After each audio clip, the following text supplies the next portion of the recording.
Welcome to the Curious Advantage podcast, an exploration of the idea of curiosity and its increasing importance for thriving in the digital age, from the authors of The Curious Advantage. Hello, and welcome to this episode of the Curious Advantage podcast. This series is about how individuals and organisations use the power of curiosity to drive success in their lives, especially in the context of our new digital reality. It brings to life the latest understanding from neuroscience, anthropology, history and behaviourism about curiosity and makes these useful for everyone.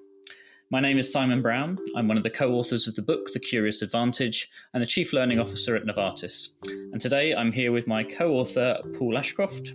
Hi. And we're delighted to be joined by Stefaan van Hooydonk, Global Chief Learning Officer at Cognizant. Hello. Welcome to The Curious Advantage, Stefaan. Thanks for having me. So, Stefaan, you have a distinguished career in the learning world. You've held leadership roles in a range of major companies, such as Philips, Saudi Aramco, and now Cognizant. And also in your most recent role, you've been involved in something you call curiosity re-engineering, and we'll come to that shortly. Firstly, though, please can you tell us a little bit about Cognizant as a company and your role there as CLO? Thank you, Simon.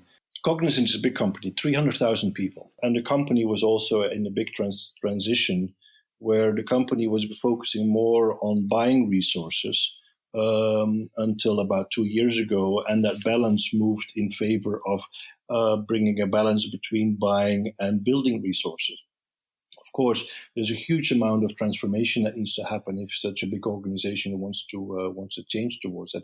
And there's a huge role, of course, for learning to play out. The reason why this change happened was especially in the forefront of technology, because that's where Cognizant is playing, for the forefront of technology like IoT, like digital engineering, like artificial intelligence in those areas. There's just not enough people out there in the street to recruit. So we had to start focusing on developing people much more than ever before, and that's the time I joined.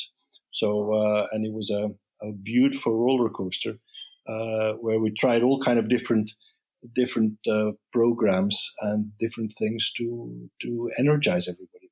An amazing place to be, I guess, where you're a tech company where skills are moving faster and faster, probably one of the fastest areas of anywhere at the moment. And then also going from that buy to build means it must be an exciting place to be for learning. It is fabulous. It's amazing how much also, if you're looking at the demographic that we're dealing with inside the company, we're talking about young people that are basically naturally curious. It's more about giving them wings rather than just teaching them stuff or making them train type of thing. No, it's all about enabling rather than spoon feeding. Stefaan, you mentioned curiosity there. I know that it's been something that you've been really focusing on in the past few years. Could we talk a little bit about curiosity first? What's your definition of curiosity? For me, curiosity is openness to the world, to others, and to myself.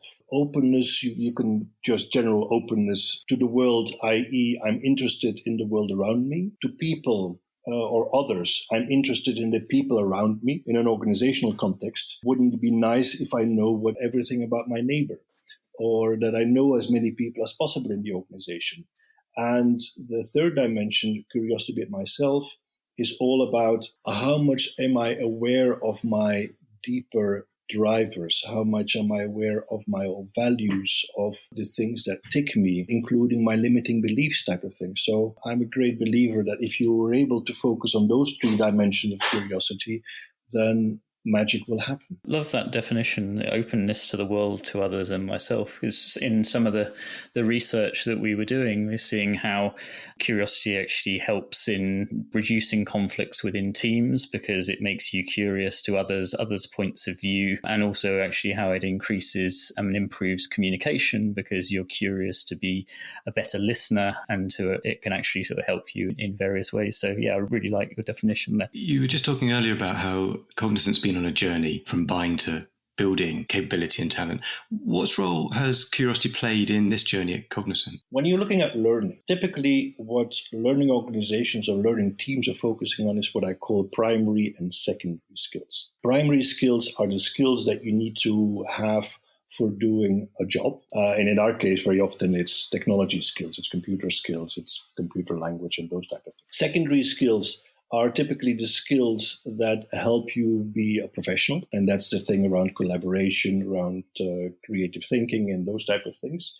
But often we in learning and development are stopping there. And I think curiosity was an opportunity for us to move into the third area of skills, which you could call tertiary skills, or I call them meta skills, which is creating deeper habits with people. Because at the end of the day, and especially in the area of IT, but I can imagine also pretty much anywhere, that the tricks of the past in our fast-growing environments are not always going to help us towards the future. So instead of teaching people knowledge, which is always historic, maybe there's an opportunity to teach people habits so they get on with things themselves. So they can learn themselves, they can find themselves things, they can ask the right questions. So it's not anymore about problem solving, it's about problem finding. You need a different mindset. That mindset for me is the meta skills. And that's where curiosity and growth mindsets and learn to learn were so important as a combination to drive this. So basically, I wanted to create an environment where the learning and development organization could set up a platform and basically get out of the way. Because the more people are curious, the more they don't need learning and development to help them with the fundamental things in their careers.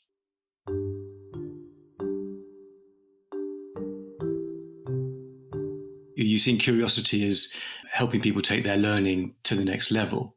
But in some ways, you're saying there, actually, if you have curiosity in place, how much do you need programmatic learning? Is that right? Basically, there's a confusion in a lot of companies. What is learning and what is training? Training departments have always been focusing on training. And although about 20 years ago, we in L&D decided to change the word training into learning, we still pretty much do train. But people learn all the time. So if you can really focus on building that learning skill with people through curiosity, through growth mindset and the likes, then basically people don't need the old-fashioned training as much, and that unleashes a lot of power. And maybe that links to another belief I have. You always have people in your organizations that are natural learners, people that are asking always the right questions, reading the right books, are part of the right networks, and they just get on with life. And you don't need to put them in any class. And then you have the B players, people that want to learn but somehow miss something. And they need some electricity, they need a manager to interfere, they need something to be jolted. And then you have the C players, that's an entire different ballgame altogether. For me, always the exercise was, how do we move those B players? Because let's assume you have about 15-20% A players and the majority of B players. How do you make sure that those B players become A players? Because in my world, in Cognizant, the world is moving just too fast to constantly be giving knowledge to people. I need to create an environment where people are naturally drawn to that knowledge themselves, because I'll always be lagging with the thousands and thousands of computer languages, for instance, that are out there and are being invented every day. I need to create an environment where people are naturally curious to go after this themselves and give them the mindset and the drivers, because very often, and I think it's a challenge that we're having in a number of companies, very often we're telling people, "Thou shall be a self-propelled learner." But in fact, a lot of us were never taught on how to be actually the self-propelled learner or the self-propelled professional. And we need to give people some handles and some tools to actually do this. There's quite a few pieces to create that, if you like, the natural learner that you described. So part of it is the learning how to learn, which may seem straightforward, but actually many of us have not been learning all the time, and actually getting back into the habit of learning takes conscious effort. I know when we had my boss, Stephen Bartley, Chief People and Organisation Officer at Novartis, he talked about how he'd got out of the habit of learning and actually needed to consciously get back into it. And once he had, then got the buzz from ongoing learning, but it took real effort to relearn how to learn. So I think that's one element, but also then the culture that supports people to learn. How have you handled that at Cognizant to create that sort of encouragement and that whether it's the space or the sort of time for people to be able to invest in learning and be able to build their skills and ideally become that natural learner?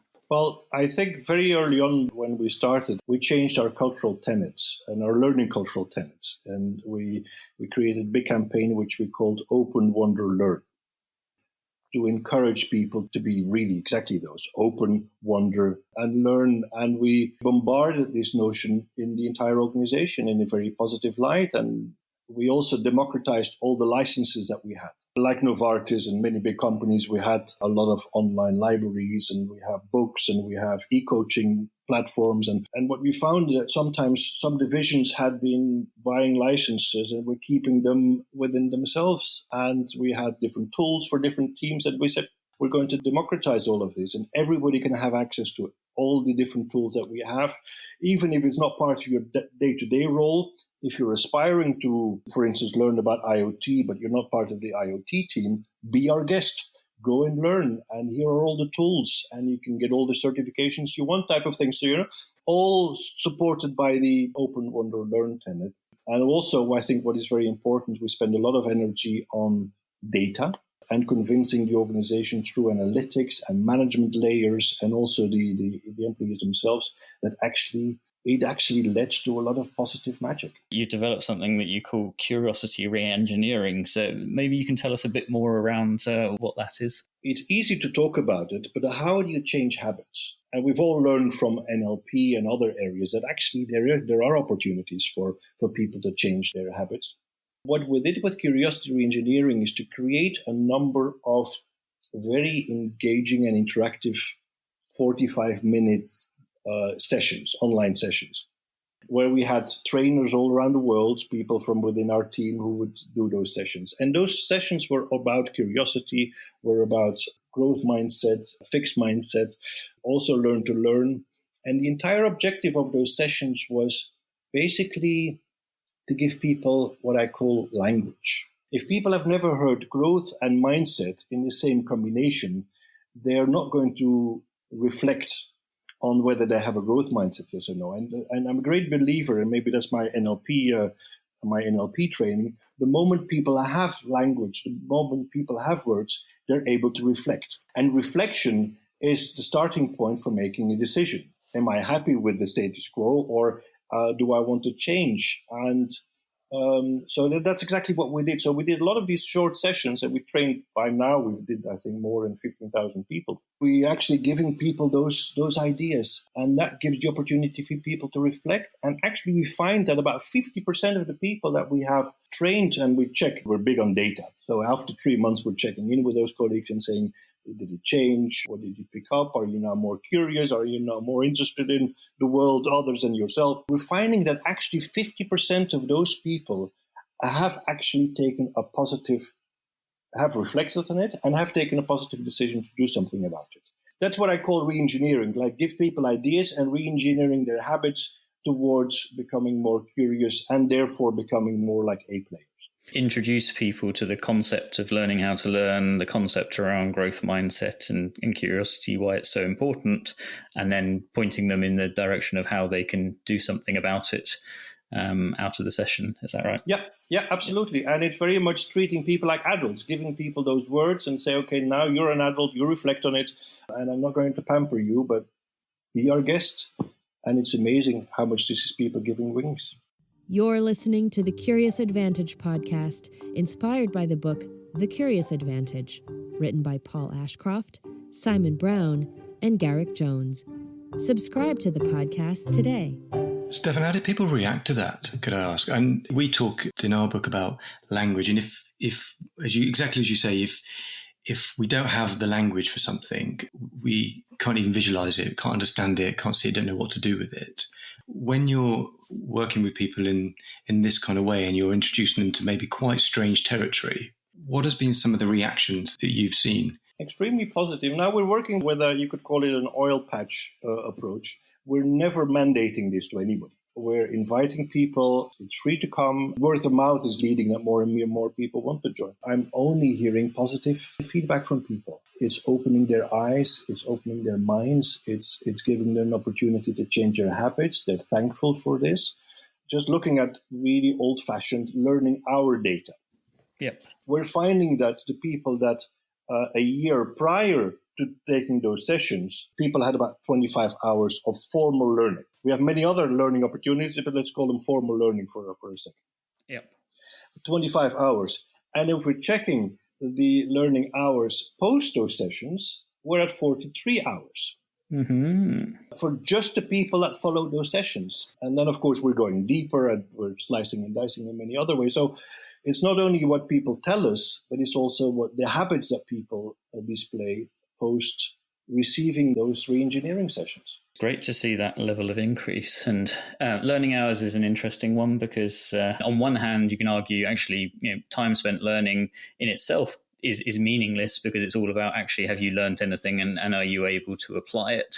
But someone used a story recently that hit home for me, which is it's like on the airlines. You count up how many passengers were on the airline. That if you've got no passengers, you're making no money. If you've got passengers on in the plane, then you should be making money if all of your other metrics around operations and everything are there. And it's the same with learning hours. If people aren't spending time learning, they're not going to be learning anything.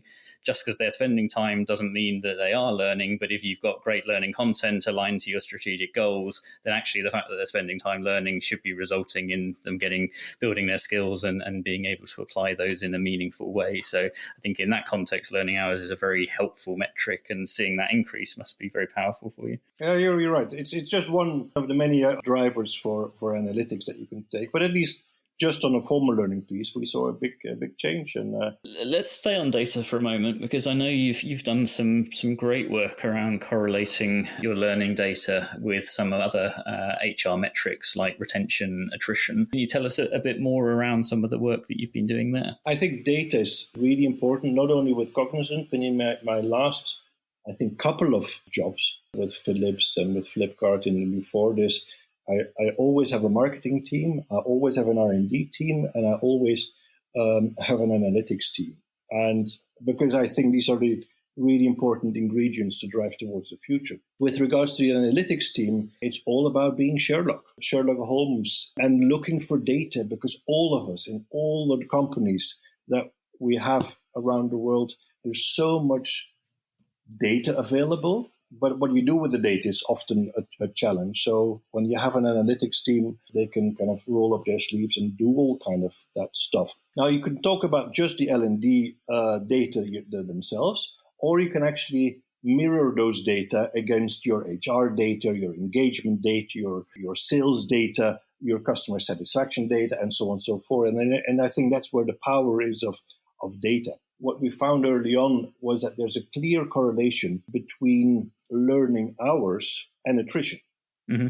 Again, on the formal learning side, how many hours people are learning is an indicator how long they stay with the company. And also inversely, if people don't do any learning, it's probably a good indicator that they're going to leave the company. If you can bring down the attrition for your organization by focusing on learning, which wasn't really an intuitive muscle in the company while we were focusing on buying people more than building people, we could prove that actually learning had a beautiful stance. There's a lot of research out there around learning being either the number one or one of the top reasons that people would choose to join a company.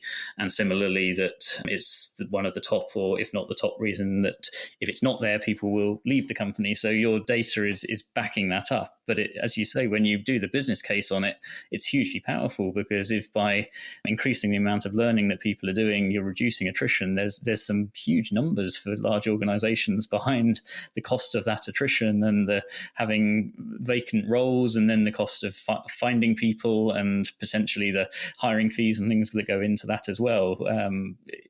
Often the learning budget would probably be dwarfed by the cost of that attrition, which creates a very strong case for learning professionals to then make the case for potentially additional funding if they can show that correlation through to attrition. We did another case where we found out that actually what I call the shadow of a manager.